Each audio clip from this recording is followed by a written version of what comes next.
Good evening friends.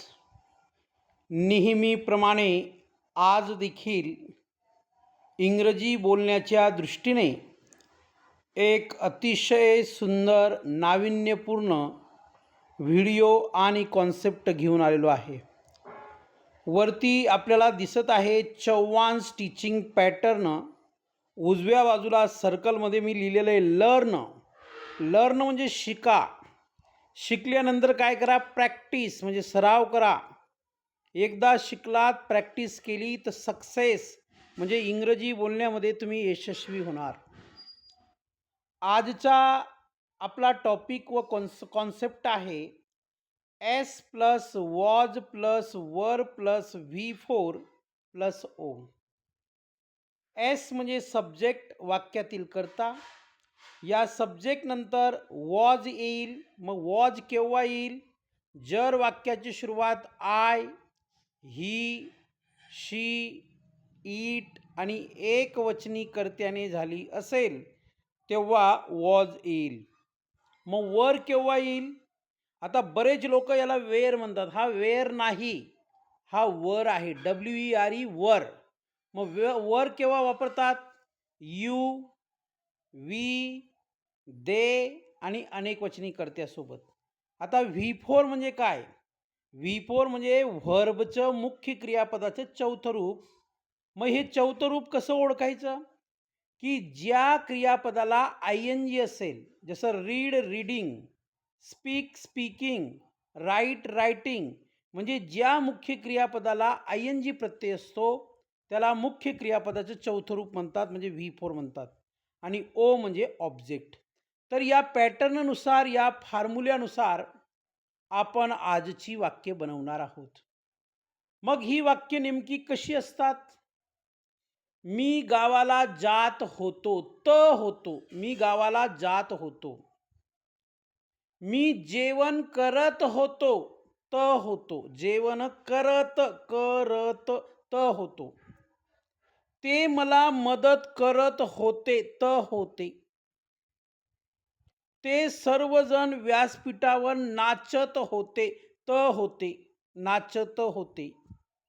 म्हणजे ज्या मराठी वाक्यरचनेच्या शेवटी होते, होती, होतात अशा प्रकारची शब्दरचना आढळली, सापडली किंवा आपल्याला मिळाली तर अशा प्रकारची मराठी वाक्य इंग्रजीमध्ये बोलण्यासाठी हा पॅटर्न वापरतात. थोडक्यात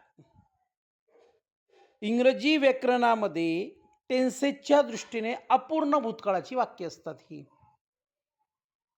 कोणत्या काळाची वाक्य असतात? अपूर्ण भूतकाळाची. राईट. मग बघा वाक्य कशी आहेत. एकूण 20 एक्झाम्पल्स घेतलेले आहेत मी. एकूण 20 उदाहरणे आपण अभ्यासणार आहोत. पहिलं वाक्य आहे I was writing a letter. त्याचा मराठी अर्थ असा आहे मी पत्र लिहित होतो. होतो बघा, लिहित होतो. राईट. दे वर डान्सिंग ऑन द स्टेज. ते मंचावर नाचत होते.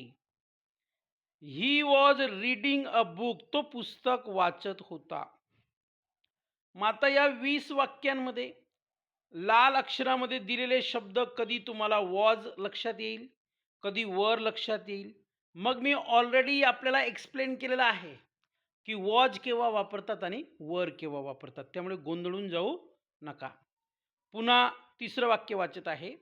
He was reading a book. तो पुस्तक वाचत होता. शी वॉज कुकिंग डिनर. ती रात्रीचे जेवण बनवत होती. We were playing cricket. आम्ही क्रिकेट खेळत होतो. You were watching a movie. तू चित्रपट पाहत होतास. It was raining heavily. पाऊस जोरात पडत होता. The boys were playing football. मुले फुटबॉल खेळत होती. The baby was sleeping. बाळ झोपले होते किंवा झोपले होते. I was working on my project. मी माझ्या प्रोजेक्टवर काम करत होतो. दे वर डिस्कसिंग द प्लॅन. ते योजना चर्चेत होते, म्हणजे ते योजनेची चर्चा करत होते.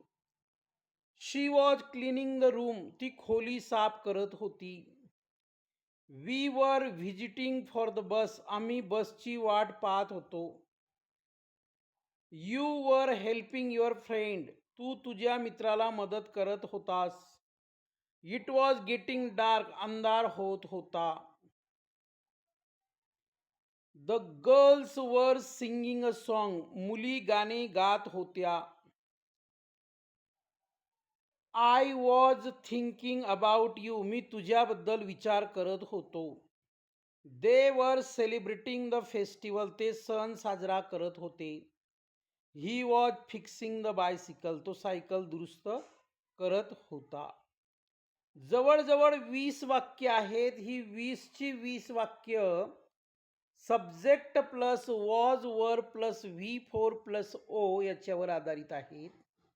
मग आता मी आपल्या स्क्रीनवरती जी काही 20 वाक्य आहेत ती 20ची 20 वाक्य मी एक्सप्लेन केलेली आहेत. तुम्हाला जर अजून काही एक्स्ट्रा वाक्य माझ्या मतानुसार पाहिजे असतील तर मी वाक्य बोलत आहे, बनवत आहे. तुम्ही काळजीपूर्वक ऐका. बघा, आय वॉज टीचिंग इंग्लिश. आता हे वाक्य इथं स्क्रीनवरती नाही आहे. I was teaching English. मी इंग्रजी शिकवत होतो. I was learning Hindi. मी हिंदी शिकत होतो. दे वर हेल्पिंग मी. ते मला मदत करत होते. I was dancing with them. मी त्यांच्यासोबत नाचत होतो. I was drinking water. मी पाणी पित होतो. My father was teaching me. माझे वडील मला शिकवत होते. My mother was helping me. माझी आई मला मदत करत होती. My brother was giving me money. माझा भाऊ मला पैसे देत होता. My teachers were teaching me in the classroom. माझे शिक्षक मला वर्गात शिकवत होते. Our principal sir was guiding अस. आमचे प्राचार्य सर आम्हाला मार्गदर्शन करत होते. किती वाक्य बनवून देऊ शकतो तर तुम्ही सुद्धा बनवू शकतात. खाली मी लिहिलेले योग्य शिकवण निश्चित यश. राईट. खाली माझं नाव आहे श्रीरंग वासुदेव चव्हाण. 9325676747 हा माझा नंबर आहे. त्याच्या खाली लिहिलेले गुड ग्रामर म्हणजे चांगले व्याकरण, स्ट्रॉंग फाउंडेशन म्हणजे मजबूत पाया आणि ग्रेट फ्युचर म्हणजे उज्ज्वल भविष्य. तर अशा पद्धतीने आपण वेगवेगळ्या प्रकारची वाक्य बनवू शकतो आणि बिनधास्त इंग्रजीमध्ये बोलू शकतो आणि आपण त्याच्यावर वेगवेगळी वाक्य बनवू शकतो, बोलू शकतो.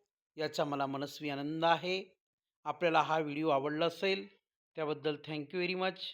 Nice to meet you, nice to talk you, nice to teach you. या व्हिडिओचा भरपूर उपयोग घ्या आणि इंग्रजी शिका, बोला, लिहा. Thank you very much.